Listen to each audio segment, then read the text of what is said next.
There and up there, and everyone's sitting back there admitting that you don't study during dead week. You go home and play with it, your brothers and sisters, or nephews or nieces, or hang out at the coffee shop with your friends. I don't know, that there. So hopefully you're not riding motorcycles wildly up and down the street and getting hurt or something like that. That there. So okay. The last thing we did was the last lab we had was we went through Blinky again, and you're required to go through and analyze Blinky, is right at there. So at there, and we were actually to the point that we were going to talk a little bit about, and I can't remember. I know we talked about the instruction set. I think we talked a little bit about the crossbar. If not, I'm going to go ahead and repeat a little bit of that there. We're not going to spend I think I went through this with this class last week, though. Pick up where I left off. Actually, I stopped halfway through these slides, and now I remember exactly where I was at, right there. So, okay, let me go back through from the beginning, that there, and that there. Okay, we talked a little bit about the system clock, and I know that I talked about it again. I'm just going to repeat. That I have a different viewpoint on repeating information, and the reason I have a different viewpoint is I don't have a problem with repeating the same lecture twice, because most students probably only remember a third of it from the first time. And maybe the second time you might remember 50% or 60% of it. That there, so it's a situation where I know we have a lot of discussion where students notice when we repeat material between courses, and my attitude has always been, and it's kind of a difference between the U.S. and the British system, is that it doesn't hurt to repeat information in courses. That there. Especially critical information. If the same information is in two different courses, it's important enough to give twice, right there. And it's also important enough that you remember. So the crossbar, this particular there, and I'm going to go quickly through the first couple parts of this because I know that I covered it before, but I just want to hit it again. You can have either an internal or an external clock, and I'm going to repeat that information. I'm going to talk again about the watchdog timer and just kind of repeat that information. Then we're going to start the new information on the ports right there. We'll start talking about the output modes and configuring the various ports, because up to this point we talked up to about here, right there. We stopped, and why is my pen not writing here? Right there. Right, we stopped at this point right there is where we stopped last time. So, as I said, I didn't really look at the notes between then and there, but it doesn't take long to remember where I left off that there. So, but I'm going to go ahead and just, for sake of consistency, just go through these full set of slides from the beginning. That there. Okay, we can have either an internal clock or an external clock. As I mentioned last time, the clock is the heart. They say it's the heartbeat of the microcontroller. It is what keeps the microcontroller operating.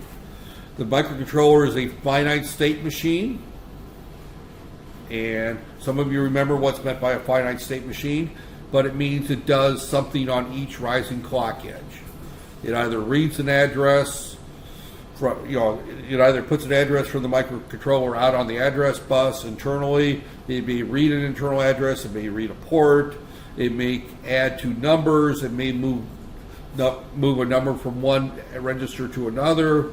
But it does something on the edge of each clock cycle. So we have what's called the system clock. There's two different frequencies that we look at there. One is called an instruction clock, right there, which is about 3 clock cycles.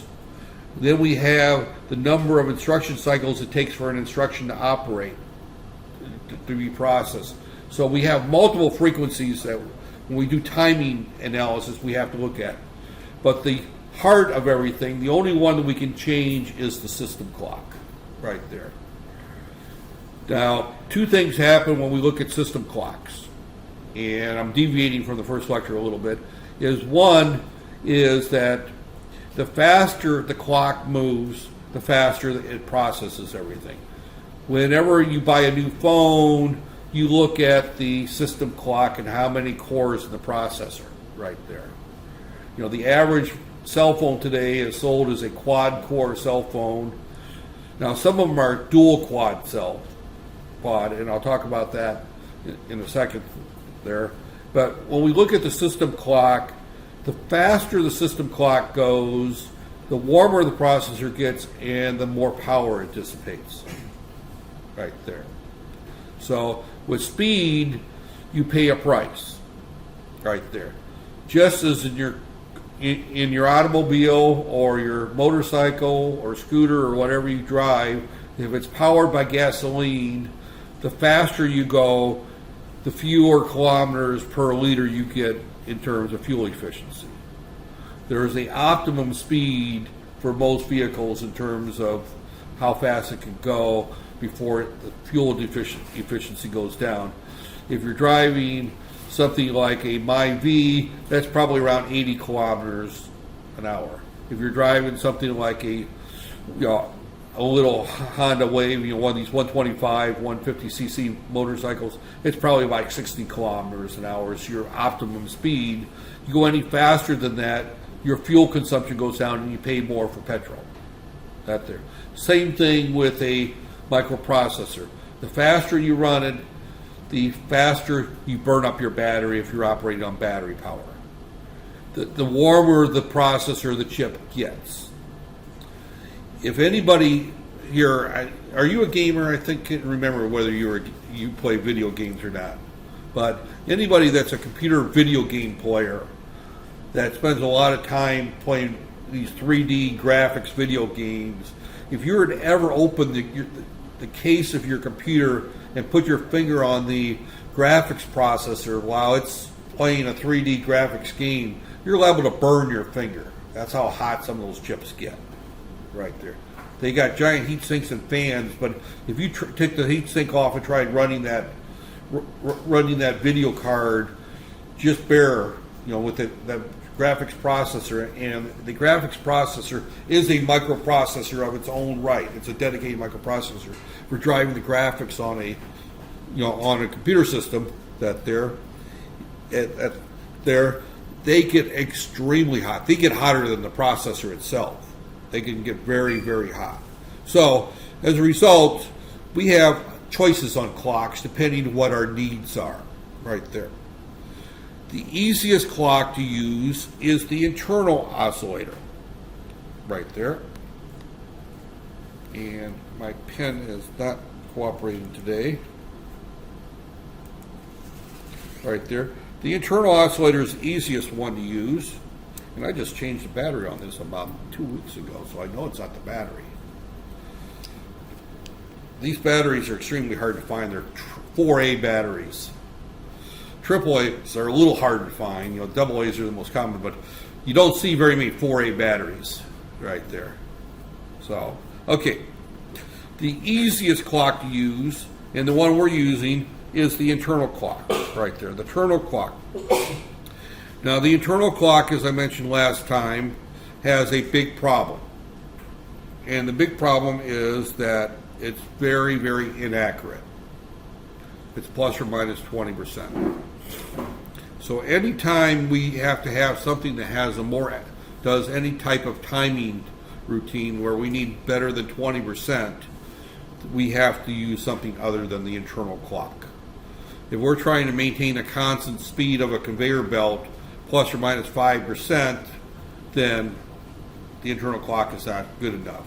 If we're trying to do serial communications or any kind of asynchronous communications where timing is an issue, we cannot use the internal clock. If we're doing synchronous communications, we can use the internal clock. And the difference there is that when we do synchronous communications, we send a clock signal with the data.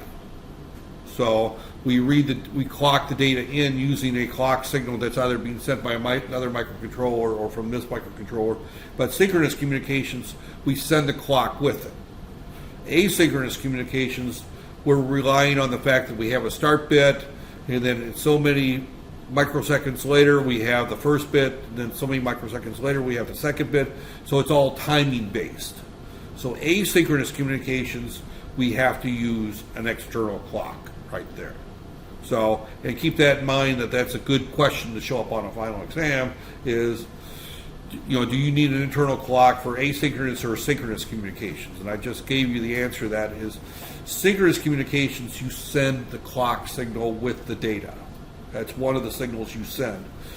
Asynchronous means that you just send the data and you have 3 lines normally: transmit, receive, and ground right there.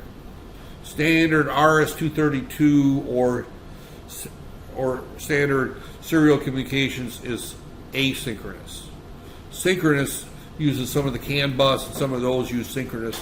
And those, you actually send the clock signal with it right there. So, okay.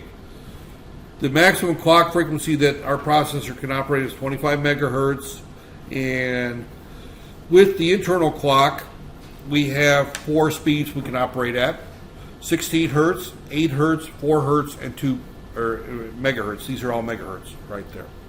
So as we look at this right here, these are our 4 external clock options: crystal, capacitor, RC, and CMOS right there.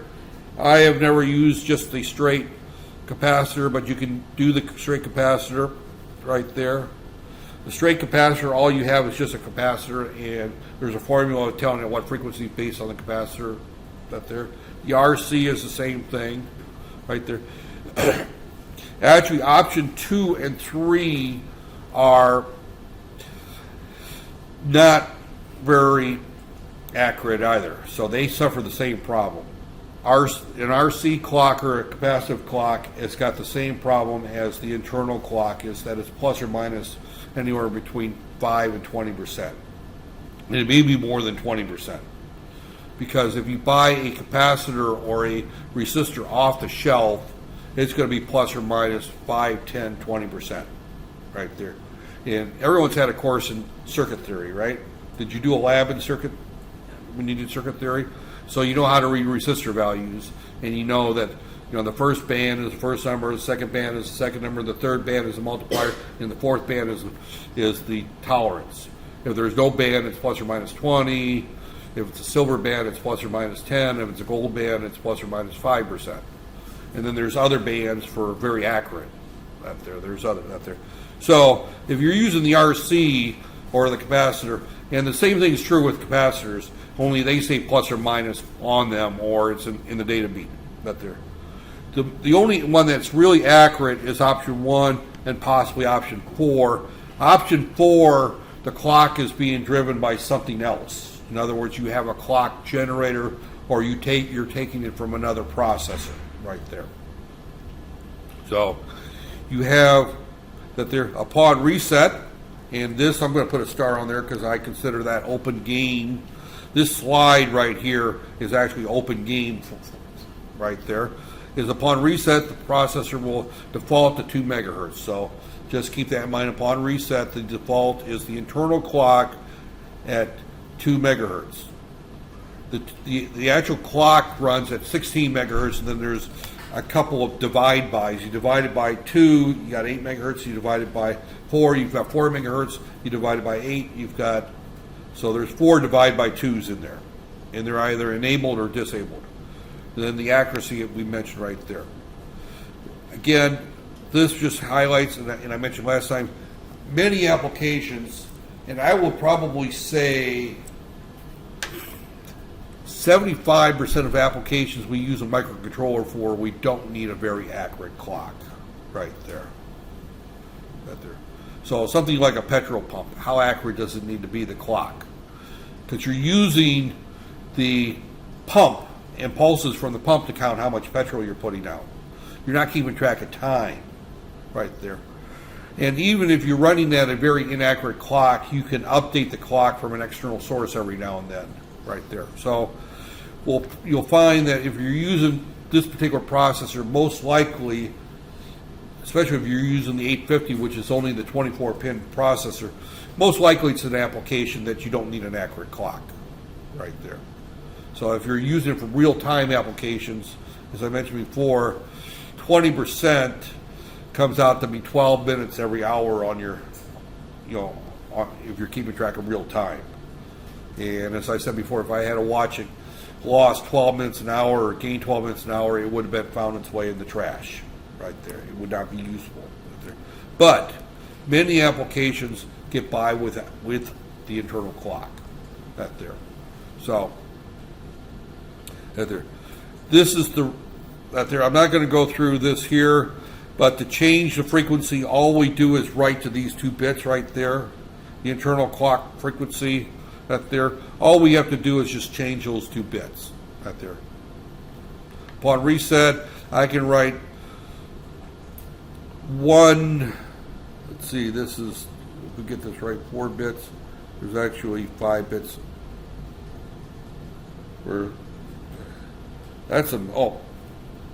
I'm sorry. That's a B right here is the divider right there. So I can write 1-3 if I want this thing to the register. In order, all I have to do is, the instruction is move, oscillator, internal control, and I can write 1-3 hex to that location, and that changes the clock frequency to 16 megahertz right there. If I write 5015, that changes it to 8 megahertz. If I write 11, that changes it to 4 megahertz right there. So that's where, so all I'm doing is changing these 2 bits. 11 is 16 megahertz right there. 10 is 8, and 01 is 4, 16, 8, and 00 is 2 right there. So all we do is we just change those 2 numbers and we change the frequency. And we do that with a simple move operation right there. That's how we change the frequency of our clock right there.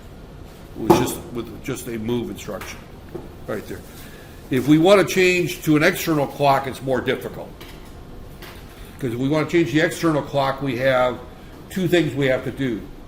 First thing we have to do is turn on the external clock and wait for it to settle, and then we change it.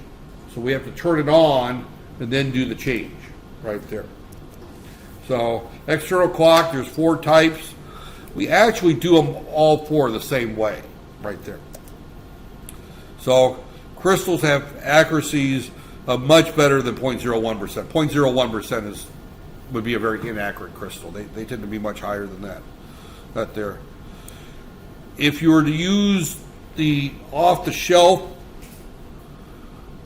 toolkit, in other words, the educational board, it has a crystal of 22.184. That is a very common frequency. This frequency is very common because it allows us to get 122K baud very easily right there. This is the baud rate. So this particular frequency right here, 22.14 megahertz, is a very common frequency because it allows us to get a RS-232 or serial communications baud rate very simple right there. It's that there. And many microcontrollers use that frequency right there. Now notice that frequency is less than the maximum of 25 megahertz, and it's not much faster than 16 megahertz right there. But it's a very accurate frequency, and it's a unique number because it allows us to get, if we look at serial communications, they come in various flavors. 300 bauds or 110 is the absolute slowest bits per second, all the way up to 122K bits per second right there. And that's how computers talk to each other right there. And before USB, that was the most common way of communicating with a microcomputer. Right there. So, this specific, especially for providing a system clock frequency suitable for high baud rate generation for the serial port. So that's why that particular frequency is selected. Our board does not have, we don't have the toolstick MC University daughter board, so we have a cheaper board.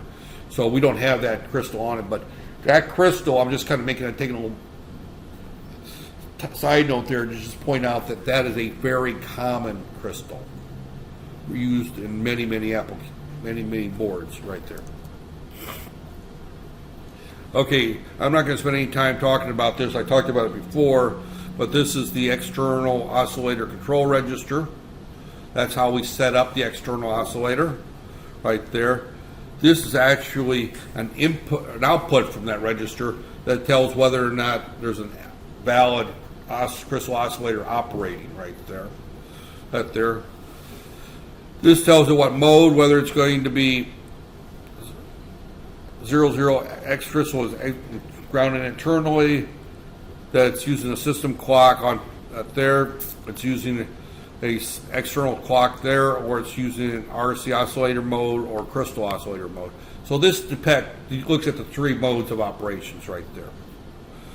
Bit 3 is a don't care, and then this here is a frequency control bit, and that just tells what frequency it should expect right there. The actual frequency is determined by the external circuit there, but these 3 bits right there configure whether or not that they're, and this slide does not give the information. It just simply says that there's a table in the data sheet in order to look that up there. At the end of the hour, I'm going to spend a couple minutes talking about another software package called the Configuration Wizard that actually does some of this stuff for us right there. Okay, this is the algorithm. I mentioned there's 2 things you have to do. The first thing you have to do is you have to configure the external oscillator, wait for it to come online, and then switch to it. So the first thing you do is it's going to power up using the internal register. Upon power up, it powers up running at 2 megahertz internally. You configure the external register, but you don't switch to it. The actual switch to the external register is in this register right here. It's a little bit confusing. We have 2 registers. These are registers in the special function register bank. One is called oscillator external control, and the other one is called oscillator internal control right there. Those are the two functions that there. We configure the external register first, and then we wait for it to become valid right there. So we put in a delay loop of about a millisecond, but we're not done. We have to wait for bit 7 to go high. As you recall, bit 7 is our valid flag. That's an internal flag inside the register. We wait for that to go high. As soon as it goes high, then we switch to the external register. There. So there is a starting procedure that has to be done right there. And this is the code in C for doing that, which I'm not terribly worried about that there. But again, what we're doing here is this sets up the external register. This is our wait state right there. And then this is our switching over. So there's 3 things that has to happen. I mentioned 2. One is we configure the external register, then we switch it over to the external register, but in between we have to wait for the external register to stabilize. When you first power up the crystal, its frequency is all over the place. It takes some time before it stabilizes right there. So there. So again, there. Okay, I mentioned the watchdog timer before. I'm going through it again. What the watchdog timer is It's a clock. It's actually a register that on every instruction cycle, we add one to it. 2, 3, 4, 5. We just keep adding to it. And the size, the size of the clock varies. This register varies. It's programmable, but every instruction cycle that there runs off the system clock. Before it overflows, the application program must restart it. So what happens is every clock cycle we add one to it. Next clock cycle we add one to it. We reach a point where it's all ones, right there, and we add one more to it, and it goes to 0, 0, 0, 0. Right there, goes to all zeros. Right there, that's called an overflow.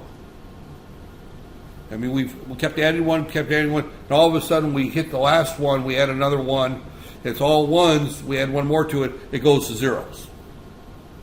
So it hits an overflow.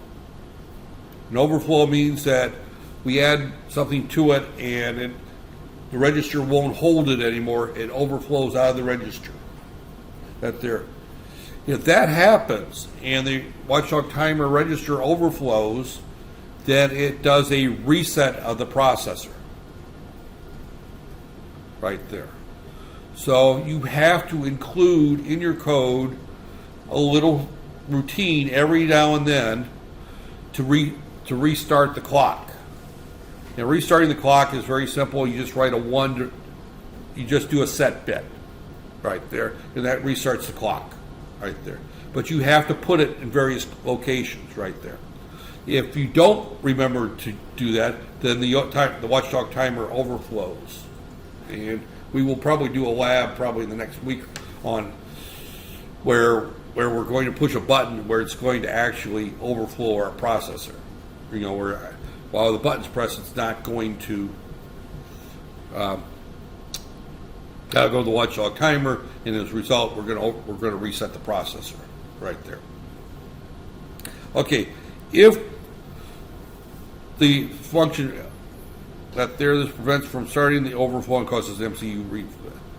These are normally used in any type of critical application. And the term critical is a very, very open term in terms of what it means. I normally put it in is that you have physical damage or you have loss of life or injury if this thing malfunctions. Now it could be an inconvenience if you're controlling the engine on a Purdue MIV right there with a microcontroller, and it malfunctions, the car is not going to run, right? The engine's going to shut down and it's not going to run. Well, that's not necessarily a life or death situation, unless of course it's you're in the jungle, going through the jungle, and there happens to be elephants and tigers around, which can happen in parts of Asia, right? But typically, the engine dying on a MIV is not a life or death situation. The engine shutting down on a Boeing 777 could be a life and death situation, right there. The failure of the landing gear to retract could be a major problem. Or actually, if it fails to retract, they can turn around and land the plane, but failure to engage, in other words, the landing gear won't come down on a plane and they have to land it with wheels not down, that can be a real problem. Airplanes are not designed to land without landing gear. So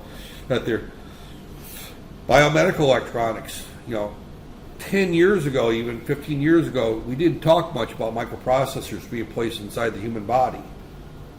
Now they're being placed all over the place, right there. If somebody's a diabetic, there's microprocessors that's placed inside the stomach or abdominal cavity that monitors the sugar level in the person's blood and dispenses insulin as needed, right there.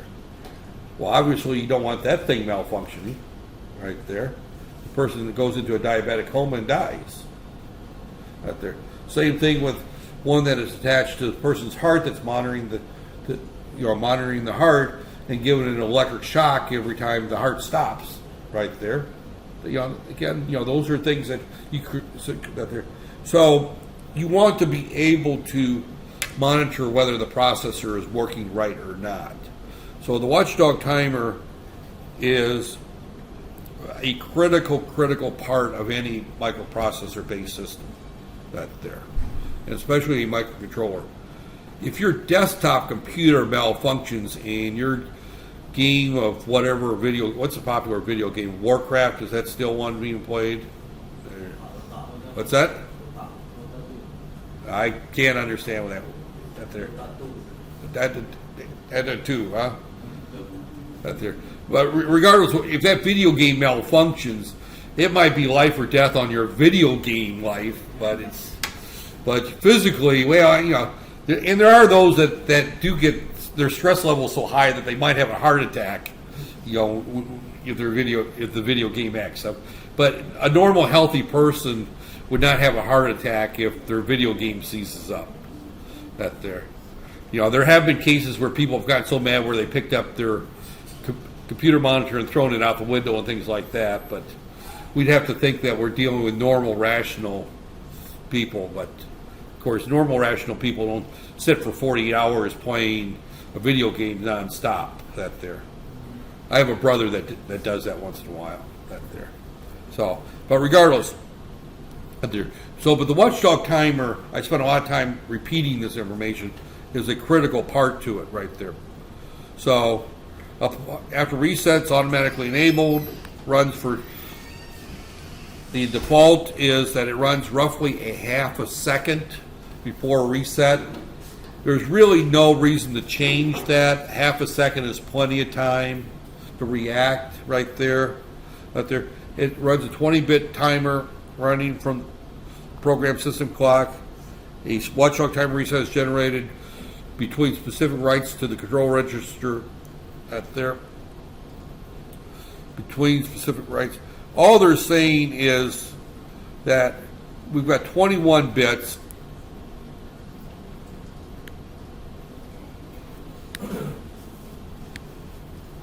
Two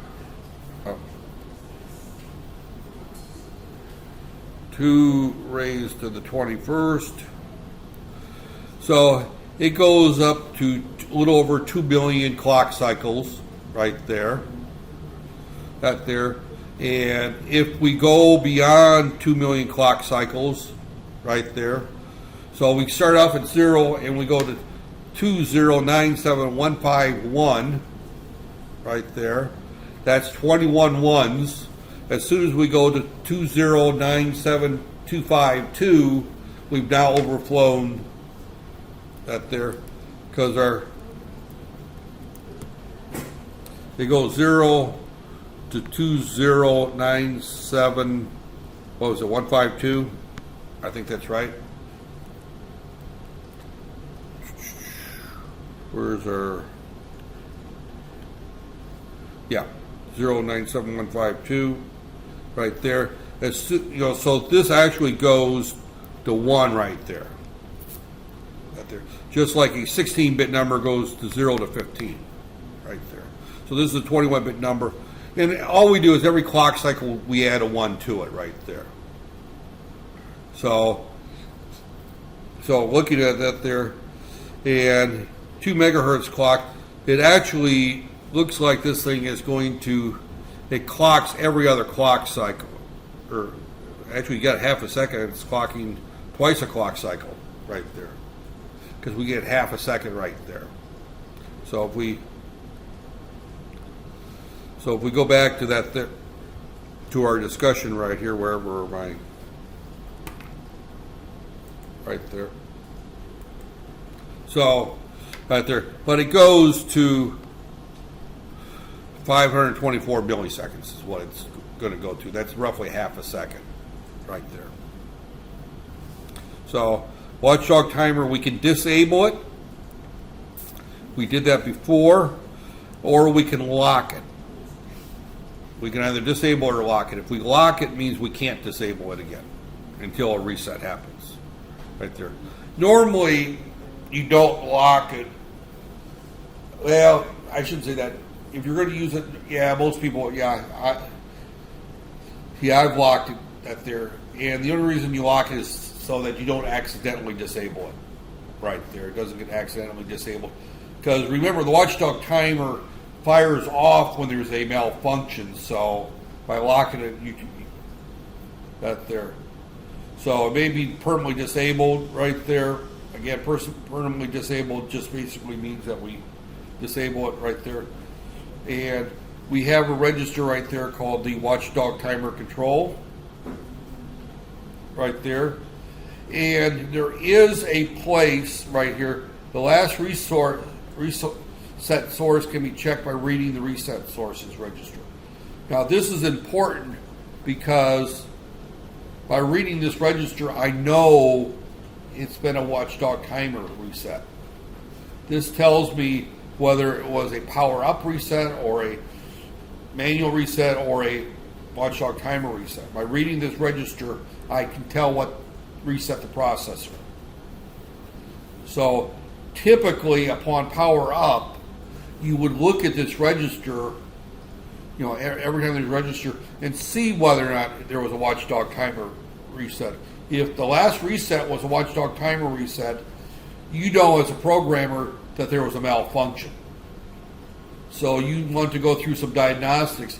You don't want to go ahead and start firing up your gasoline pump or fire up your engine.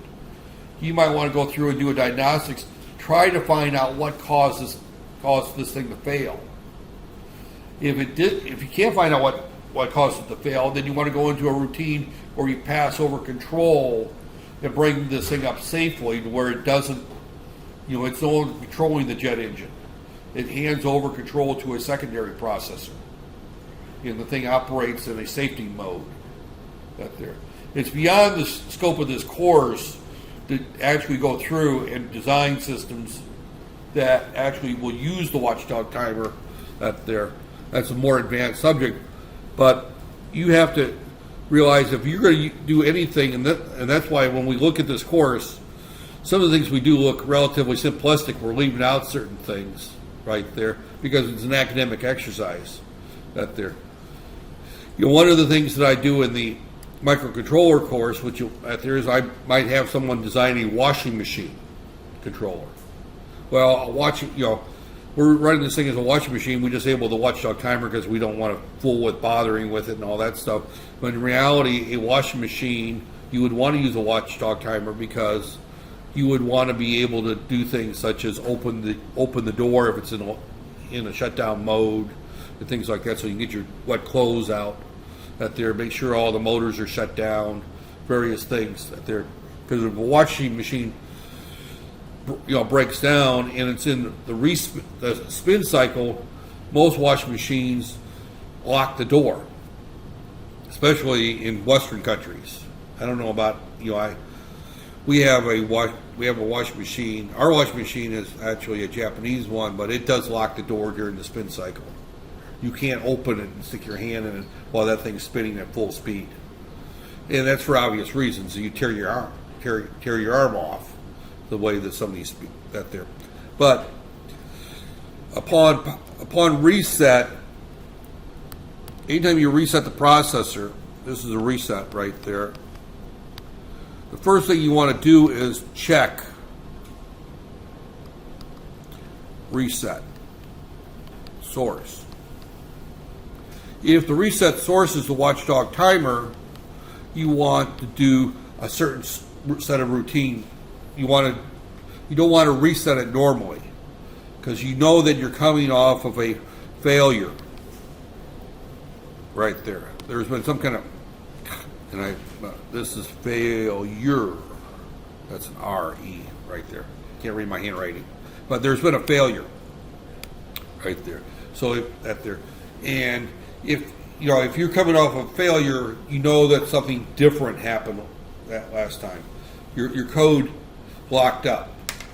Now, I've gone as far as when I write my code, I will set registers internal to the microprocessor because upon power up, the registers are not rewritten to. That there, so whatever they were at last time, if we did a watchdog timer, they're still going to contain that data. And I usually set aside one register to keep track of what I was doing, so that when I do come up on a watchdog timer failure, I know what the processor was supposed to be working on. It was waiting for an input from something. It was waiting, it was doing this, or it's writing to this motor, and something happened. So it's trying to read an analog to digital converter, and it failed right there. And it kind of gives me an idea if it's something external or internal. And to explain how to write code to handle watchdog failure is hard to do because it's unique for every application right there. Every application right there. You're more likely to have watchdog failure errors when you're dealing with external hardware that you're doing you're waiting for. That there, because you may deliberately not put in the watchdog timer. That there, I call it tickle the dog routine. Actually, I usually just name it tickle dog, even though it's a one-line macro that simply writes a single bit to the start watchdog timer mode. Instead of doing that, I just put tickle dog so I know what's that there. So, and then I would name this routine right here barking dog, typically, because this is the routine you would call if you had a watchdog failure. That there. In other words, your dog was barking and woke you up at 3 in the morning. You have a particular set of routines to go to now. Again, most people here don't have watchdogs, but growing up, in a large city, in not a nice neighborhood, we had a watchdog in our house. And the routine was that if the dog started barking at 2, 3 in the morning, you grabbed the baseball bat and headed downstairs. And the reason for the baseball bat was to hit the person who's trying to break into the house. Now, some people have firearms in the U.S., they're legal there, and they grab the firearm and head downstairs. And then the person trying to break in is going to get a much ruder awakening than he would with the baseball bat. A 9mm slug through the forehead usually will stop most people from breaking into your house right there. So I personally never owned a firearm, but I did keep a baseball bat next to the, under the bed, for purposes like that. But there, now I put little alarms under the doors. They sell these little alarm. They look like door stops, but you put them under the door, and as you open the door, it sounds a really nice loud alarm. Now if I hear that, I grab the baseball bat and sneak out toward the front door, right there. Yeah, you're not. I'm not the type that goes locks myself in the closet. I go out and find the person. Right there. So, all right. But getting back here, that's again going back to our whole discussion on the watchdog timer right there. What I have typically asked in this class on the final exam is the reason we use the watchdog timer and the procedure of what happens when the watchdog timer. In this particular case, you read the last reset source register. You don't have to remember the name of it, but you check the last, what caused upon power up, you check what reset the processor, and if it was watchdog timer, then you go through your diagnostic routines and that there. You execute special code for the reset. So upon power up, at any point you need to check what reset the processor. Right there. That there. So watchdog control, we did this, that's given right there. Watchdog status bit, timeout interval bit. This is actually right there. Status bit indicates the watchdog timer. You just write a 1 to that resets the watchdog timer right there. Writing 1, actually writing 05, actually this is the one you want to do. Right here. You just write 05 to, or A5 to the watchdog control. Both enables it and reloads it right there. So our tickle dog, all we do is move to watchdog timer control 0xA5. And this resets the watchdog timer. that command. That's all you do, and you have to do that every half second. If you don't do that in a half a second, the watchdog timer resets right there. If you turn right around and write DE to it right away, you disable the watchdog timer. So if you write A5 without the DE afterwards, that just starts the watchdog timer and just keeps it going right there. If you do A5 and then follow it immediately afterwards with DE, that disables it.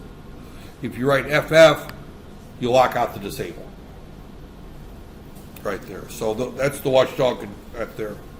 So these bits right here, you know, that there. So when writing that there, so basically all this does is that just changes that there. There's no reason to change it from half a second. Really, all you have to do is just not do anything, and every half second write A5 to it, and then that just resets it. Every half a second you do that. Every half second you do that right there.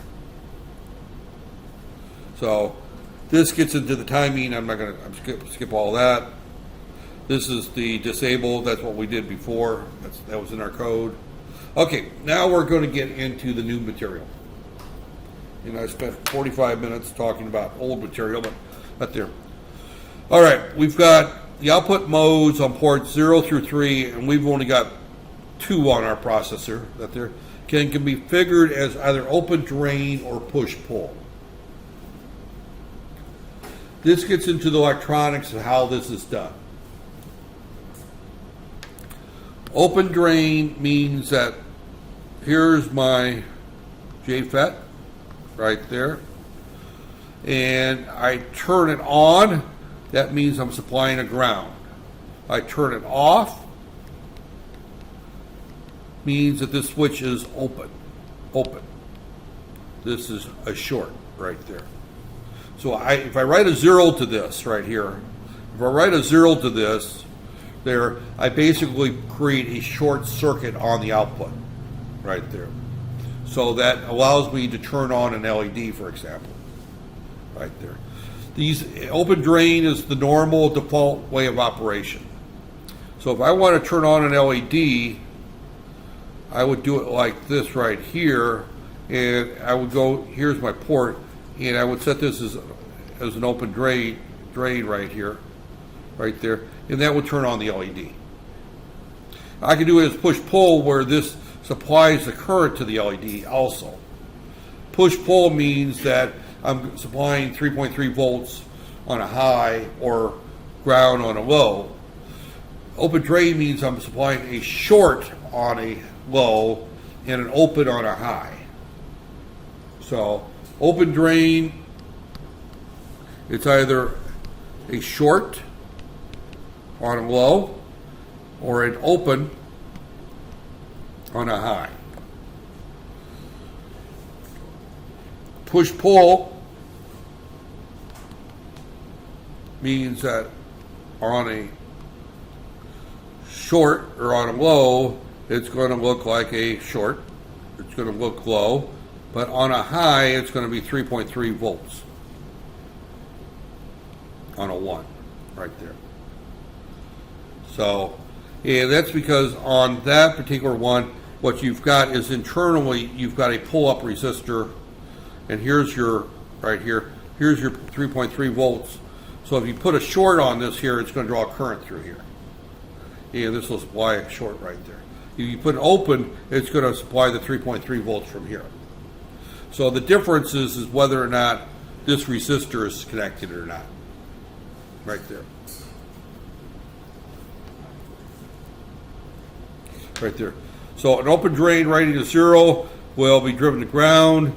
Writing a 1 will cause the port pin to assume a high impedance state. Right there.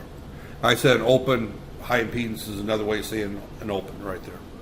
Push-pull means writing a 0 means that it's driven to ground, which is the same as the open drain, but writing a 1 will cause the port to be driven to VDD. Right there. The default is open drain. right there. So you have to set up what your configuration is going to be right there. The output modes are going to be determined by a register. There's a P0 mode out, a P1, and a P2 right there. There's a register for each one of the 4 standard right there. So we write a logic 0. It's going to be that there, and logic 1 will put it in push-pull. So all we do is we just write 1 or 0 to do that. Those are the special function registers.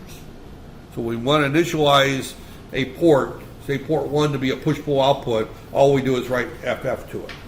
Now we can do it by pin. We don't have to. We can say we want the top half of port 1 to be push-pull, the bottom half to be open drain. We write F0 to it right there. So right there. Now there's another thing that has to happen, and this is an example. This just simply does an OR with 4.0.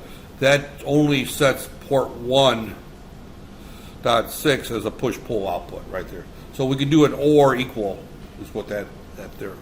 So we can set the whole port, or we can do it 1 bit at a time right there. And we would do an AND if we want to clear a bit right there. Actually, we can also do a set bit or clear bit right there, because those pins are bit addressable right there. The other thing we have to do is we have to enable the crossbar. And the crossbar is a block that was not part of the original 8051. But the whole idea of the crossbar is, here's our 8051 core. Here's all our add-ons, our ADC, our DAC. Let's see, what else do we have? Port 1, port 0, port 2, whatever, our comparators right there. We have all these various things here. Our pulse width modulator, PWM, pulse width, or PWM, right, pulse width modulator, our timers. We have all these various peripherals right there. These are everything that's built into this chip. Remember, this chip has got all kinds of crap in it. And I shouldn't use the word crap, it's usable stuff, but it's got all kinds of stuff in it right there.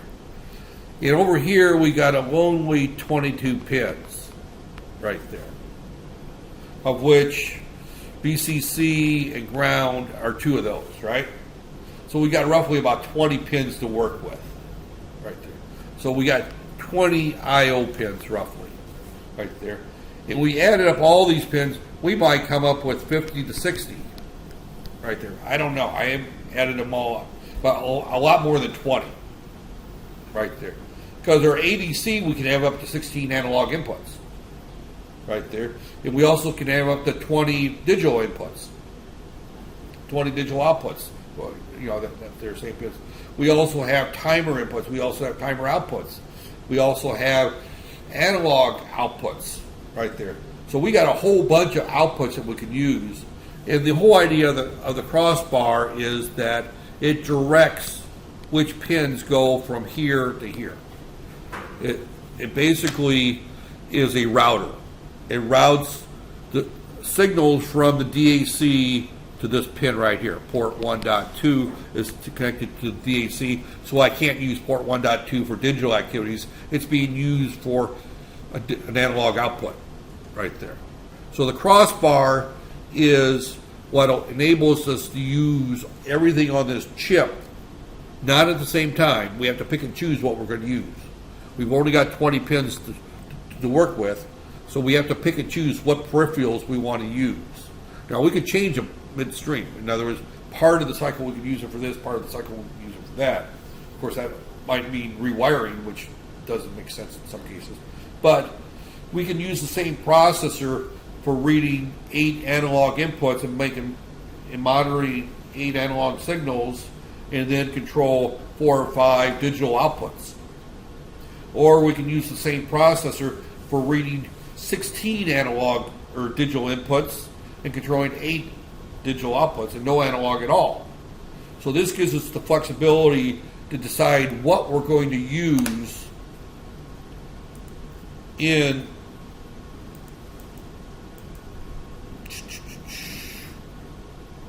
we look at I don't want the tower. Here we go.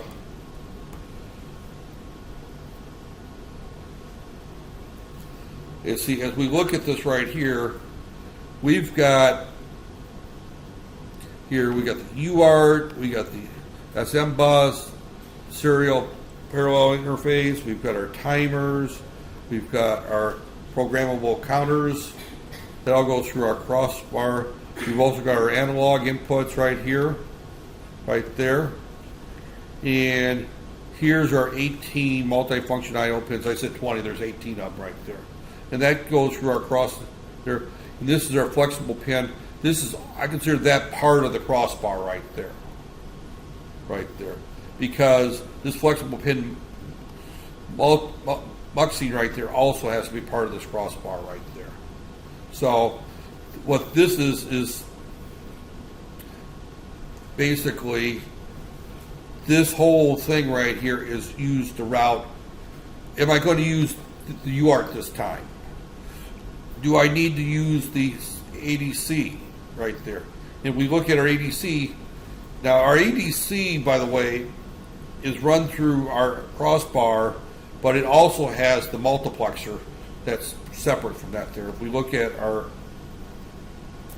ADC, and yeah, I'm not going to get that there. So as we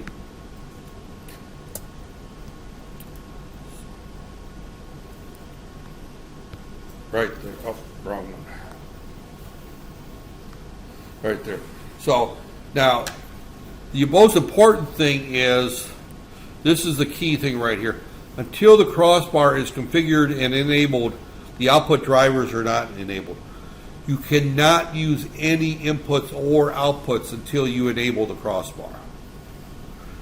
Even if you're just using the default port 0, 1, 2, and 3, you still have to enable the crossbar. It has to be enabled right there.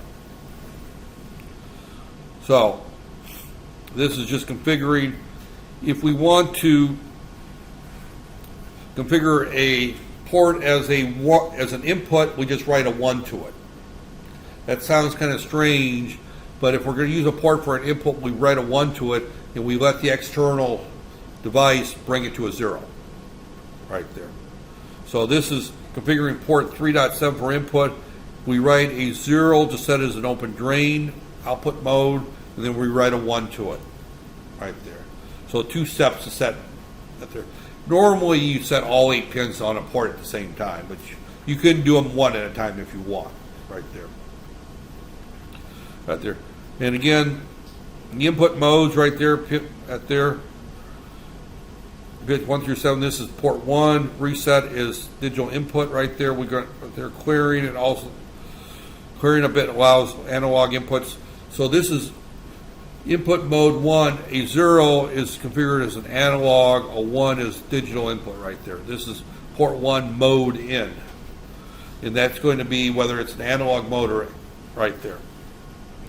So we've got all kinds of things. We've got the output mode right there, P1 mode out. That switches between push-pull or open drain. We also got the port we sell ourselves. If it's set up as an input, as an open drain, we write a 1 to it. That makes it an input right there. And if we write 1, 1 to it, or if we write a 1 to it, it's a digital input. If we write a 0 to it, it's going to be treated as an analog input. So there's lots of little things to remember here, and that's why I'm going to kind of show you the configuration wizard here. That helps. Disabling weak pull-ups that there. Bidirectional where an external strong pull-up is used. That there. Normally you would just leave these enabled right there, or globally disabled right there. You don't really have to do anything to them. That they're automatically by writing it to logic 0. But this is produces on the output pin a very, very weak, and I say very, like 100K resistor, even on the open drain that they're at there, and that just pulls it up there, right there. This enables both sides to be able to drive a wire high or low. By default, has an internal weak pull-up device, which provides a very between pin and VDD right there. So we can disable that if we want. I'm not going to do that there. So again, we looked at the crossbar, and as I pointed out to you, is that it's got all these there. They also have priority here. There is a priority that there. We've got our port latches right here, and there's our input pins. And all this simply does is it acts in between. And by the way, in between here, there's our analog to digital right there. They're actually out here. I treat them as part of the crossbar because it's easier to just think of them as part of that whole crossbar configuration, that's setting up the pins. The actual hardware wiring is a little different internally, but from a programmer standpoint and as a user standpoint, you can treat it all as part of the crossbar right there. So, but in this particular case, we've got 4 pins, 32 pins available to it. And again, we're looking here at 2 pins, 4 pins, 8 pins, 10 pins, 16 pins, 18 pins, 20 pins, plus the other 32. So we're looking right there at another 32 there. So we're looking right there. What did I say? We're looking at 52 pins there. Plus we got our analog pins over here. That there, they can also be used at there. So we have another 16 analog pins, and we're now up to 60 some pins. And then we got our external memory interface that could be added to this here. So now we're up to well over 60 pins. So on this particular chip, we have 60 some pins that has to be routed to 32. So we can't use everything at the same time, right there. Problem, many peripherals are available. Solution, pick and choose which ones, right there. So that's the crossbar. And this here is actually kind of the priority right here. These are our output pins right here, right there. These are all the various peripherals that are going to fight for it. And these are how they're assigned. You don't need to worry about that there. So the crossbar has a priority right there, and I'm not going to get into the allocation of the priority. Enabling the crossbar is an important tool, though, right there. All outputs are disabled, and actually, this is the command for enabling the crossbar right there. This sets up TX0 as a push-pull, enables port 1.6 as a push-pull right there. Right there, enables the UART, and then sets up there. So basically, this is the commands for setting up the UART 0, essentially is what this is doing. So we're setting TX0 as a push-pull in port 1.0, we're enabling it right there.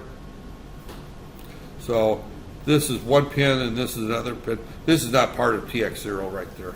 Enable UART 0, then we enable the crossbar right there. And we've got all these various registers right there. I'm not going to go through all these, but what I'm going to do is spend a few minutes.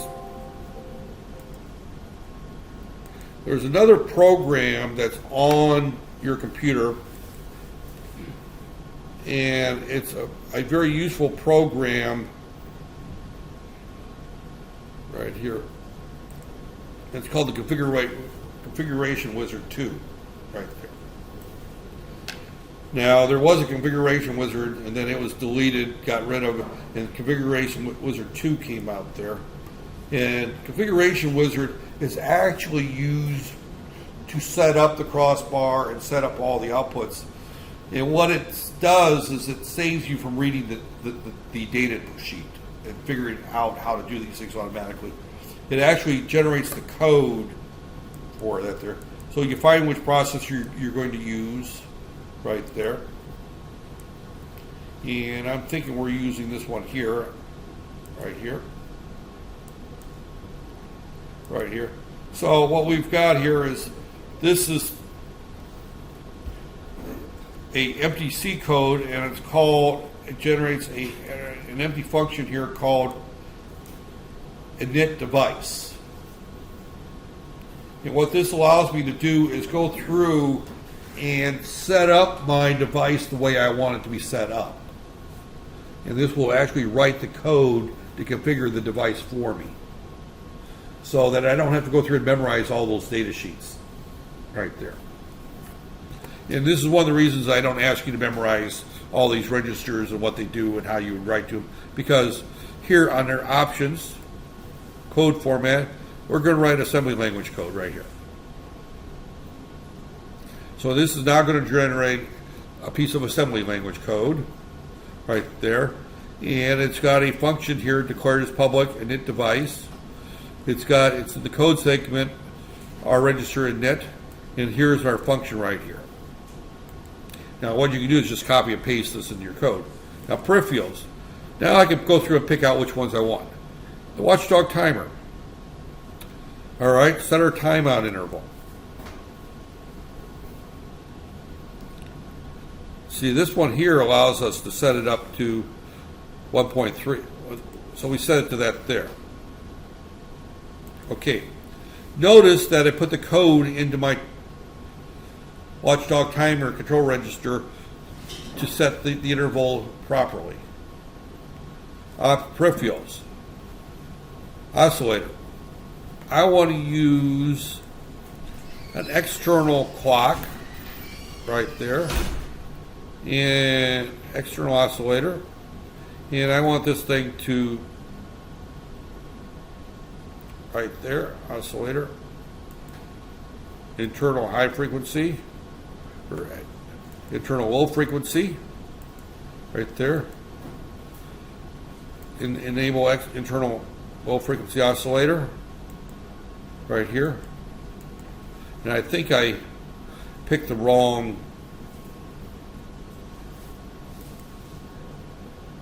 right there, clock select, external, internal. So I go through and select which oscillators that I want. Timers, I've got my 4 timers right here, and I can set these up right there. Set it up for configure right there. I can set my timers up, and we'll go through the timers later. Right there. Peripherals, ADC, enable the ADC 0. I want it to be in 8-bit mode. I want it to go every time there's an overflow on timer 0 right there. Mux, I want it to go on pin 0.0. Pin 0 is going to be and here I'm going to switch it to an analog right there. Right there. So, and it's hard to tell that there, but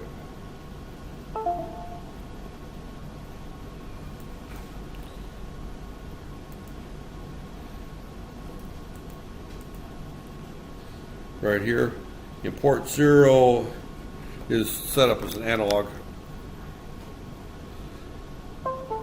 Yeah, see, here I can go through and set what pins I want right here. I can set UART right there, and that tells me that I'm going to lose these 2 pins right here. UART 0. I can set our system clock right there. There. I can set up our various.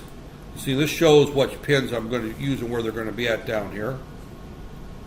See, these are my crystals. If I'm going to hook up our crystals, I tell it to skip those pins. So this allows me to set up my enable, of course I got to enable the crossbar. Right there, and unfortunately,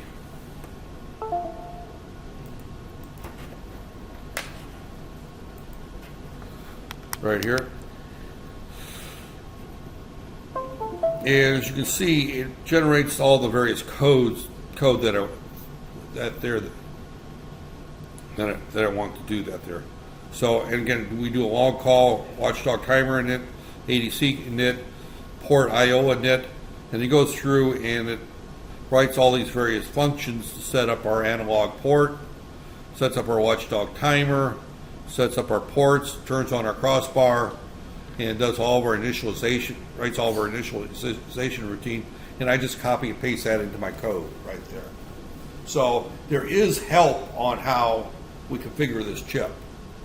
That's there. And believe me, the first 3-4 years that I used this processor, they didn't supply this code, so I was going through the data sheet every time I wanted to configure the chip. And this actually makes it a lot easier.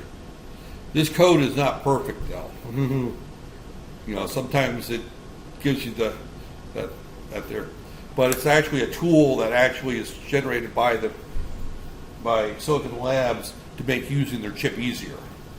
Right there, and it's not really in Silicon Labs' best interest to make this chip difficult to use, because they're in the business of doing what? Selling processors.